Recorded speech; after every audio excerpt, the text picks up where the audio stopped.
తెలంగాణ ముఖ్యమంత్రి రేవంత్ రెడ్డి హార్వర్డ్ యూనివర్సిటీలో కోర్స్ కొరకు చేరుతున్నాడు. సో ఇది Kennedy school of government, Harvard యూనివర్సిటీలో one of the top schools. ఇది పాలిటిక్స్, గవర్నెన్స్ ఇలాంటి ఇష్యూస్ పైన. సో ఈ స్కూల్లో, హార్వర్డ్ యూనివర్సిటీకి చెందిన ఈ విభాగంలో ఒక ప్రోగ్రామ్ జనవరి 25 to 30 మధ్య జరిసేటువంటి ఒక ప్రోగ్రాంలో ఎన్రోల్ అయ్యాడు. ఇది మీడియాలో వచ్చిన కథనం. సో ఈ ప్రోగ్రామ్ పేరు ఏంటంటే leadership 21st Century chaos conflicts and courage. చాలా ఇంట్రెస్టింగ్ ప్రోగ్రామ్ ఉంది. సో 20 కంట్రీస్ నుంచి, 5 కాంటినెంట్స్, 5 ఖండాల నుంచి 20 దేశాలకు చెందిన వారు అటెండ్ అవుతారని. అంటే ఇందులో భాగంగా రేవంత్ రెడ్డి, తెలంగాణ ముఖ్యమంత్రి రేవంత్ రెడ్డి క్లాస్లో కూర్చుంటాడు. క్లాసెస్ వింటాడు. వినడమే కాకుండా హోంవర్క్ చేయాలట, అలాగే అసైన్మెంట్లు కూడా రాయాలట.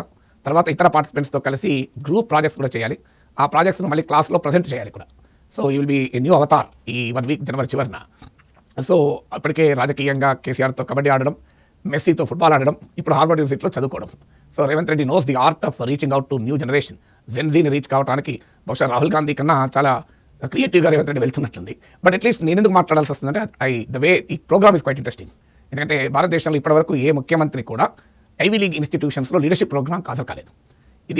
దీని ప్రత్యేకత ఏంటి? ఈ ప్రోగ్రాంలో భాగంగా నేను మీడియాలో చదివిన దాని ప్రకారము, సో డిఫరెంట్ కేస్ స్టడీస్, అంటే డిఫరెంట్ టైం పీరియడ్స్లో, డిఫరెంట్ ఇరాస్లో, డిఫరెంట్ కంట్రీస్లో ఉన్న కేస్ స్టడీస్ను ఈ పార్టిసిపెంట్స్ ఎనలైజ్ చేసి ఇష్యూస్కు పరిష్కారాలు సూచిస్తూ వాటిని గ్రూప్ ప్రజెంటేషన్స్ కూడా ఉంటాయని. హార్వర్డ్ యూనివర్సిటీ ప్రపంచంలోనే one of the top most university. So ఎందుకు ఈ మాట చెప్తున్నా అంటే, నేను ఎప్పటి నుంచో భావించే అంశం ఇందులో ఉంది.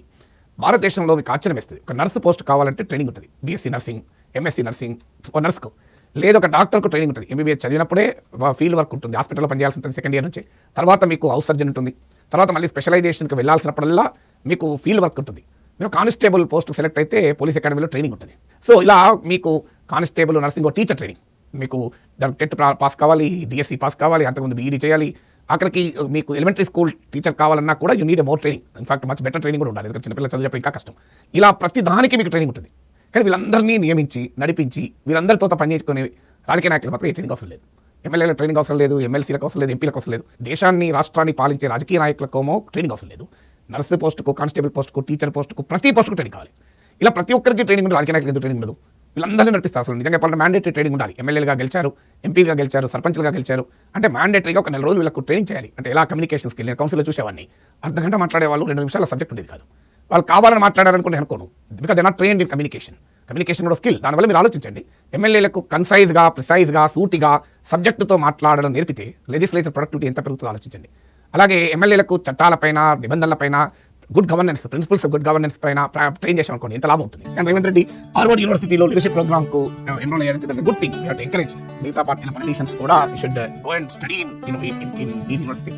వరల్డ్ క్లాస్ ఇన్స్టిట్యూషన్ కనుక గ్లోబల్ ఎక్స్పోజర్, గ్లోబల్ లీడర్షిప్తో పరిచయాలు, networking, global best practices governance మనకు అలవాటైపోయింది. అది ఎక్కడో చోట మన పని విధానంలో కూడా రిఫ్లెక్ట్ అవుతుంది. మనకున్న ఎక్స్పోజర్ అనివార్యంగా మన పని విధానంపై ఎంతో కొంత రిఫ్లెక్ట్ అవుతుంది.